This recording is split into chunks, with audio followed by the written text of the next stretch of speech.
Hey guys, it's Reeker from Cut Through Recordings, and it's been a while since I've made any tutorials, but today I thought I'd go ahead and start something I've been wanting to do for a while, and it's going to be sort of a revisit of my Mixing Metalcore series. A lot of things have changed for me since then. Most of my techniques are different now, so I want to go back and show you guys how I'm doing things now, and I want to really stress that just because I say that this is how I do something, it doesn't mean it's necessarily the best way or even the right way. It's just how I do it, and I want to try to help you guys out if you're still struggling to get certain sounds or something, and you like the way that the mixes that I do or something, then you can kind of see how I'm achieving certain things. And I'm also very open to suggestions, so if you think I'm doing something wrong, please feel free to tell me. So today we're going to start with drums, which should always be the first place you start, in my opinion. It's the foundation of your mix, and if you don't have a good foundation, then everything's just going to fall apart. So, also, another thing is, in these tutorials, I'm trying to show you one thing at a time, but it doesn't necessarily, that's going to make it hard for everything to fit together in the end. So I'm probably going to go back, I'll make a video towards the end where I go back and sort of just look everything over and go back and make tweaks here and there to make sure everything's fitting together right. And hopefully this will all work out really well. So first off, the song that I'm going to be doing this to, it is an Above the Broken song. I believe I have the stems, oh no, I guess I don't. I think it's by Morning You'll Be Gone is the name of the song, and I wasn't the one that recorded this band or anything. I got the stems off the internet from a forum, and I will provide a link to the post where I got those in case you guys want to follow along. You can download the stems and try to do this yourself. So, here we go. The drum kit I'm using for this, the drums are all MIDI. There's also a drum file in there, like it's just the, whoever provided the stems actually just did a mix of the drums that you can use if you don't want to mess with the drums. Let's see. Oh, it's not right there. Contact, here we go. The drum kit that I use, it's mostly from the Joey Sturgis Truth Black and Gold kit. But I have a couple others, two from his Blood kit, and the Nash Mayfire snare, which I can't remember, I think it's Revolt Studios. So those are the samples that I'm using for this. And so we're going to go ahead and get started. First off, here's what the drums sound like.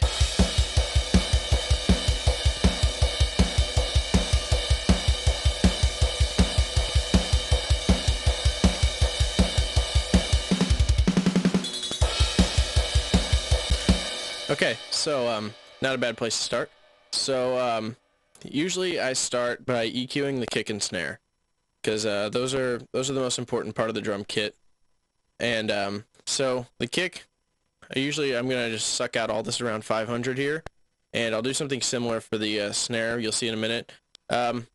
Usually, well, let's listen back, see if this kick's clicky enough. I prefer a slightly clicky kick. That's a tongue twister. Yeah, so I want a little bit more top end on this. Not a whole lot.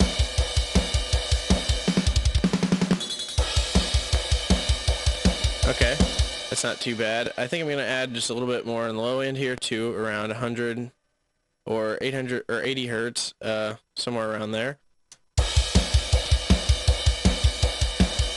Gives us just a little bit more of that, just that beef, I guess you'd call it. So let's listen what it sounds like with and without the EQ. Sounding better already. Alright, now let's go ahead and we'll put an EQ on the snare. And I'm going to do about the same thing here, except this dip right here I'm going to make a little narrower. And usually I'm going to boost around 5K, but let's take a listen. So the snare's sounding pretty good already on its own.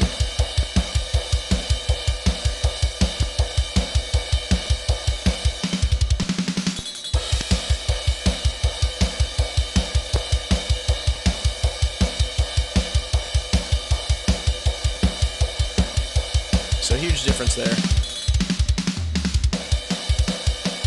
I think it's already got enough low end, but usually with the snare, if you're not getting that thud that you want with it, the best thing you can do is add an extra band here. and usually around 200, 250, or 300 hertz, you will find that thud you're looking for. I'll go ahead and emphasize that for you here real quick. See that? That real hollow, deep sound. Oh, that sounds really good right there on 200. I might even add a little bit in that there. Blow that in. Okay. Yeah, that sounds really good. Okay, so 210 is where I ended up putting that. Alright. So, that's the basics. Let's see. We're gonna listen to the toms real quick. I need to find a place where there's a good tom fill so I can loop it and sort of play around with the toms. So, let's go up here. Find. Let's see. These toms right here. That's the low tom. We need a high tom too. Nope. Low tom again. There may not be any really complicated fills in this song. There we go. That's what we need right there. So I'm gonna go ahead and draw a loop in right here. Oh no, that's not what I want. Let's see. We're gonna loop this sucker. I'm not used to this theme yet. Let's see. Well, crap. My recording window is actually in my way right now. Hold on a second. Okay. So hopefully that doesn't mess anything up. Okay. So we found the area where our little tom fill is that we need. And let's see. It's not letting me create a loop for some reason. Not really sure why that is, but we'll just try to work with this. So those toms are sounding pretty good already. I'm pretty happy with that. But I do want to add a little bit. I want to emphasize that real low thud, which you can usually find probably around 150, 200 hertz. So this is tom 1. I can't remember if this is the low tom or the high tom. So let's solo. Sorry about that. I'm going to solo this real quick to find out which tom this is. All right, so that's the high tom. So probably going to find it's the little low thud around that, a little bit higher up than the low tom. All right, so I'm going to go ahead and do the same thing for the low tom. And oh, don't want that. Probably a little bit lower. We'll go with around here, 130 something. So.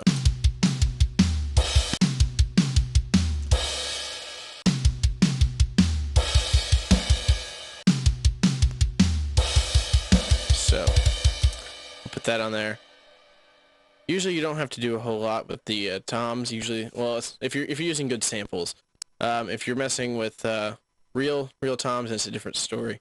But they're usually still not a whole lot of processing has to be done in comparison to the snare and kick. So the cymbals I'm gonna leave around. I'll leave alone for right now.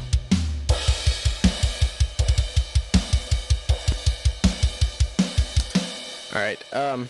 So that's the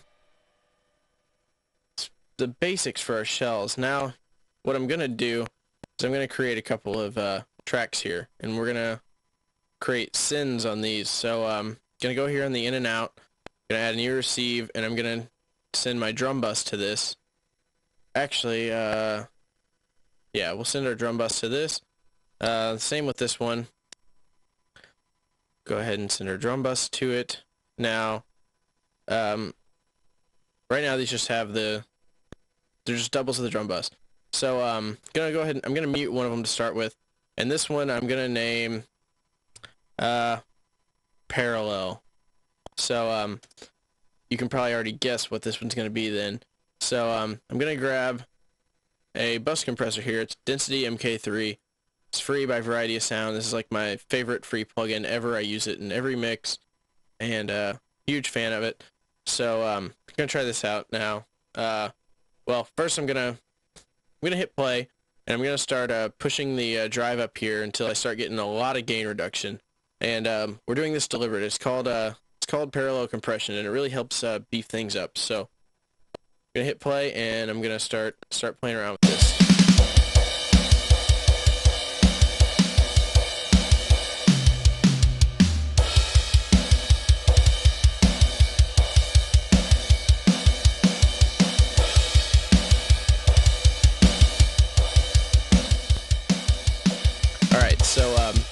got this kind of set up the way I want it, basic, and I'm gonna start sort of mixing this in until I start to hear something. I start to hear a part I really like, or like I like. Basically, just mix it to taste. Oh, reached the end of the song, so we'll go back to the beginning here.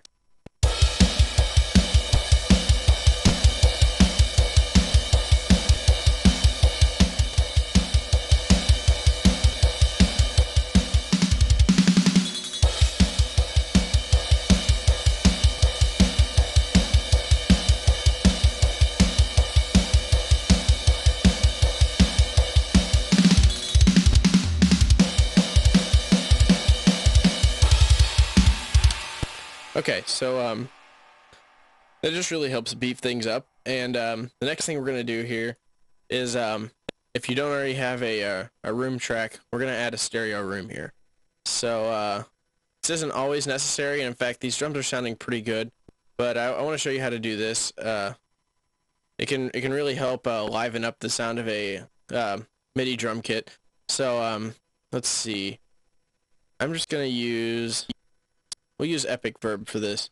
Usually I would use impulses, but since CPU resources are definitely an issue since I'm recording this, I'm going to go ahead and see how well we can do this with Epic Verb, which is also free by Variety of Sound. So let's see how this goes.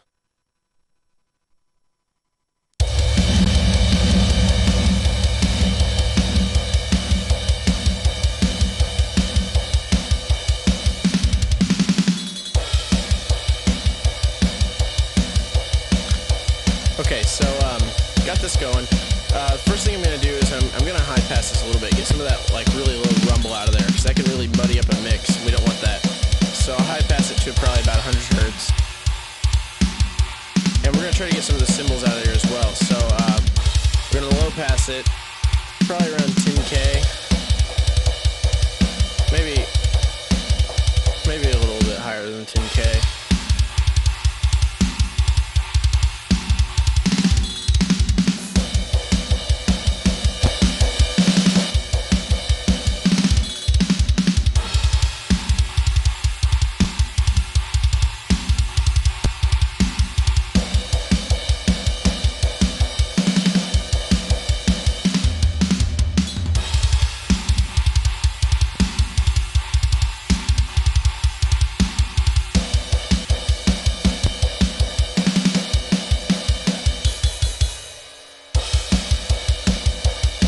Alright, so I'm fairly happy with the way that's sounding. Like I said, this is a rough mix of the drums. We'll probably come back and we'll tweak everything as we go, because the mixing process is like you don't just set something and forget it. It's something that you keep going back and constantly checking and readjusting until you get it right. So we'll go ahead and I'll play this back again so that way you can kind of see what we got now. So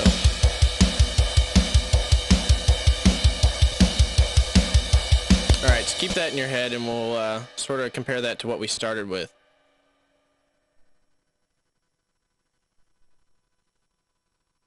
Let's see, mute this and this. So it's a pretty big difference we got there. So I'll go ahead and I'll add everything back in one at a time. So there's our kick EQ, snare EQ, toms EQs, parallel compression, and finally our room verb. So we'll name this track Stereo Room.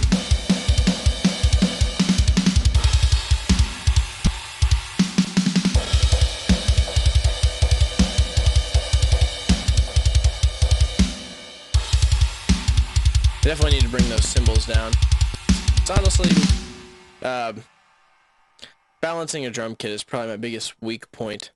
So yeah, that's about it for drums. At least for now. We'll probably, like I said, we'll come back and we'll make adjustments here and there, and I'll probably make a final video covering all that. So that's been it for this. I hope you guys enjoyed this, and I hope it helps you. If you have any questions, let me know. This is a pretty basic setup. This is assuming like we have really good samples like this. if anyone's interested in a video over mixing real drums, I might go ahead and do that. If I get enough people wanting me to do that, because it's a very tricky thing, and it's something I'm still working on myself, but I could at least show the things I've learned. And we recorded real drums for my band's new album, so it's something I'm definitely getting a little bit better at. So let me know if you're interested in that. And thanks for watching, guys. Next will be bass, and after that we'll probably do guitars, vocals, and who knows what else. So thanks for watching, guys. This has been a revisit on the Mixing Metalcore series, and I hope it helped you out. So peace.